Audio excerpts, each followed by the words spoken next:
Hi everyone! Ayun, so gusto ko lang naman i-share yung experience ko sa farm sa bukid namin. So ayan, first of all, syempre pagbangon sa higaan, syempre hanapin muna ang kape, ganun. And then mag-view muna sa bukid. Ayun. Then kape time. After that, after how many minutes? Ayun. Turn na sa garden. And make gabot-gabot. Ayun. Weeding muna bago. Ayun, ito yung nakakasakit ng likod eh. Pag gardenero ka, o gardenero, alam mo yan.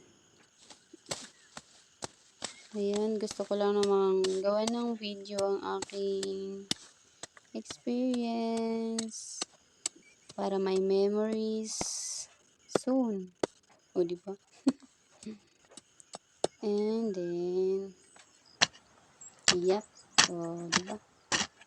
Gabyun time.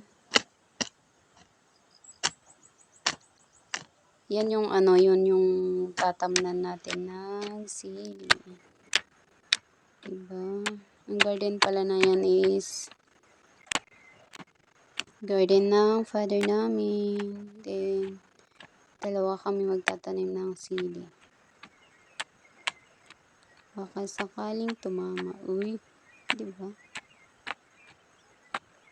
Yan, masakit din ang likod dyan eh. Sa garden. Natatawa nga ako sa mga kaibigan ko kasi hindi nila alam magganyan. Paano daw maggabyun? Diba? Ganyan. Then ulit-ulit hanggang matapos. Medyo maluwang-luwang pa yan. Ang tatamnan namin ng sili. Ang hirap, diba?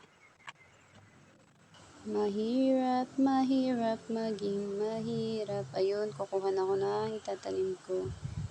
Yan yung similya na sinasabi namin. Similya tawag namin dyan. Similya ng sili.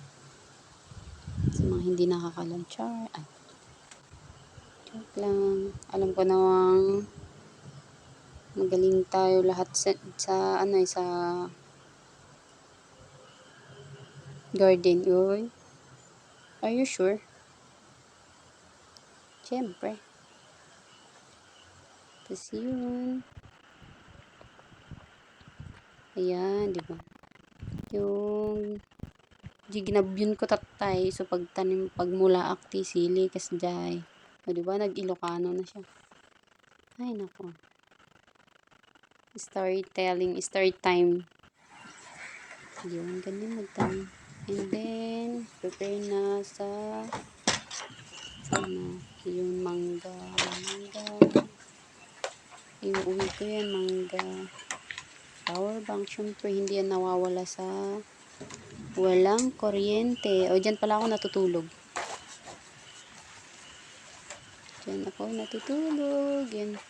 Dito dyan, kaluping akong kunami. Yung parang bag, ganun. Pero ratan yung ano. Ratan siya. O, diba? Sakto ka siya. And then, tada! Let's go home na. Uwian na. Matagal-tagal din ako natulog dyan eh. Ever since. Tada! Let's go home.